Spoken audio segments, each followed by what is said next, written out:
아침에 자고 일어나면 입에서 정말 구리구리한 냄새가 나죠. 이 입이 매우 습하잖아요.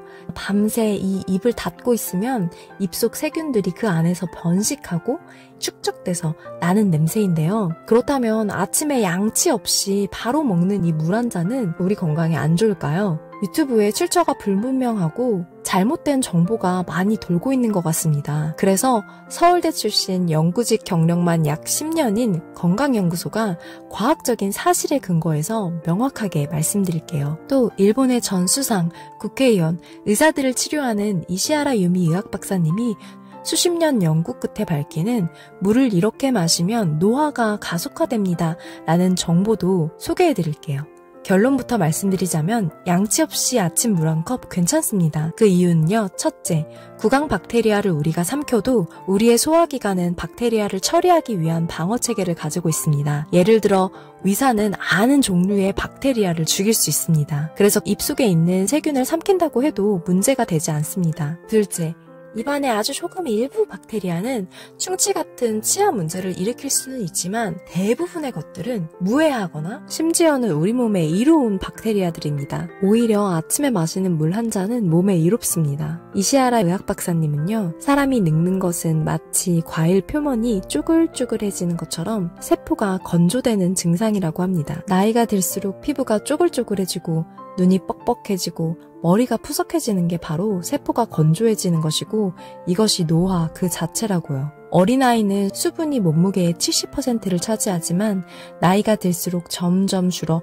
중장년기에는 60%, 노년기에는 55%까지 떨어집니다. 그래서 몸이 더 건조해지지 않도록 하는 것이 노화를 늦추는 가장 효과적인 방법이라고 말합니다. 따라서 수분 섭취와 방법이 굉장히 중요하다고요. 하지만 물을 무턱대고 많이 마신다면 내 몸이 촉촉해질까요? 아닙니다. 오히려 너무 많은 물을 마시는 것은 신장에 부담이 됩니다. 신장은 한번 망가지면 되돌리기 힘든 장기인 거 아시죠? 그러면 이시하라 박사님이 추천하는 제대로 물 마시는 법 첫 번째, 차가운 물 많이 마시지 않기. 이시하라 의학 박사님은요, 우리 몸이 건조해지고 노화가 가속화되는 이유는 단순히 물이 충분하지 않아서라기보다 세포가 충분히 수분을 붙들어 두지 못하기 때문이라고 말하십니다. 우리 몸에는 세포 안쪽 수분과 세포 바깥쪽 수분 두 가지가 존재하는데 이 세포 내액은 촉촉하고 젊은 피부, 근육, 장기를 유지해줍니다. 하지만 세포 외액에 물이 쌓이면요, 마치 고속도로의 어느 한 곳만 꽉 막혀 정체가 되듯이 물도 웅덩이처럼 고여 몸을 붓게 하고 심하면 수독증까지 일으킬 수 있다고 하십니다. 그러니까 그냥 물을 많이 마시는 게 아니라 세포 내로 수분을 흡수하는 게 가장 중요한데 이를 가능하게 해주는 것이 바로 체열이라고 말씀하십니다. 그런데 차가운 물을 많이 마시게 되면 몸이 차게 식게 되고 그러면 세포가 물을 잘 흡수하지 못해서 몸이 더 건조해지기 쉽다고요. 그래서 차가운 물을 많이 마시는 것은 세포를 건조하게 만든다고 합니다. 쭈글쭈글하게요. 그러면 이 체열을 높여서 세포가 물을 잘 머금을 수 있도록 하는 방법은 무엇일까요? 이시하라 박사님은 그 방법 중 하나로 운동을 꼽으십니다. 근력 운동만큼 내 몸에 열을 내기 좋은 게 없죠. 중년, 노년에 하기 좋은 관절에 무리 없는 운동 영상을 건강연구소에서 계속 업로드하고 있으니 구독해서 놓치지 마세요. 두 번째로 물 제대로 마시는 법, 과유불급, 내 몸이 원하는 만큼의 적당량의 물을 마시기. 아까 말씀드렸듯이 물을 너무 많이 마시게 되면 신장에 부담이 될 수 있다고 말씀드렸죠. 그러면 대체 하루에 얼마만큼의 물을 마셔야 이게 적당할까요? 미국에서 유명한 메이오 클리닉에 따르면 하루 8잔의 물이라고 하면 기억하기 쉽고 합리적이라고 가이드합니다. 물론 사람마다 운동 여부, 체중 등에 따라서 땀을 흘리는 양도 다 다르기 때문에 개인차가 있을 수 있습니다. 하지만 내가 바빠 죽겠는데 물 마시는 것까지 어떻게 맨날 세고 있어 하실 수 있어요. 그래서 내가 물을 적당히 섭취하고 있는지 알 수 있는 더 간단한 방법이 있습니다. 우선 갈증이 날 때마다 혹은 틈틈이 물을 섭취해 주시고 자신의 소변 색깔이 너무 노랗지 않고 연한 노랑에 가까운 색을 띠고 있으며 갈증도 별로 느끼지 않는다면 이게 적정한 양의 물을 마시고 있다는 신호라고 생각하시면 됩니다. 건강연구소가 늘 강조하는 것은 무엇보다 자신의 몸과 이상 신호를 관찰하고 내 몸의 소리를 들으셔야 합니다 였던 거 기억하시죠? 이런 이렇게 조금 더 건강하게 물 마시는 법에 대해서 말씀드렸는데요.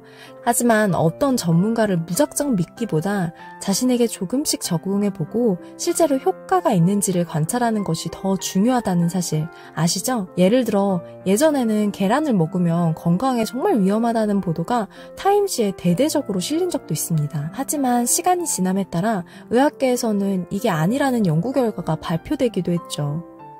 이렇듯 의학의 역사를 보면 시간이 지남에 따라 건강에 좋다고 했던 것도 나중에는 나쁜 걸로 밝혀지고 또 건강에 나쁘다고 했던 것도 나중에는 건강에 괜찮다고 밝혀지는 경우도 많거든요. 그러니까 가장 중요한 건 무작정 어떤 전문가 혹은 어떤 의학 정보를 맹신한다기보다 중도를 지키는 것, 그리고 실제 자신에게 맞는 방법인지를 민감하게 관찰하고 알아차리는 것이 우선되어야 합니다. 마지막으로 이지아라 박사님의 노화를 멈추고 젊음을 되찾는 방법에 대해서 더 자세히 소개해 드릴게요.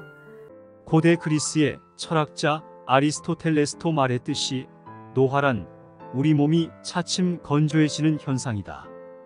지금 막 가지에서 딴 싱싱한 사과도 시간이 지날수록 껍질부터 말라 쭈글쭈글해지다가 결국 속까지 상한다. 인간이라고 다를 바가 없다.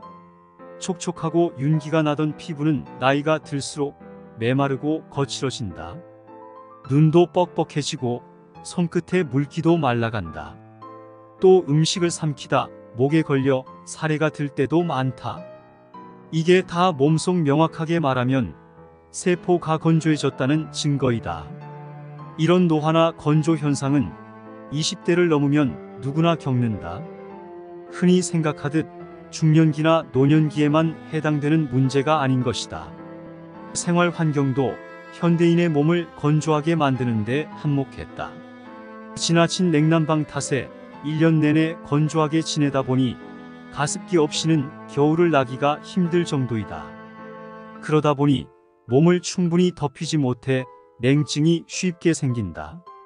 뒤에서 자세히 설명하겠지만 몸이 차면 세포의 건조 상태가 더 악화된다. 이 같은 문제는 식생활에서도 찾을 수가 있다. 아침 식사로 많이 먹는 빵과 우유, 평소에 즐겨 먹는 열대 과일 습관처럼 마시는 녹차는 모두 우리 몸을 차게 만든다.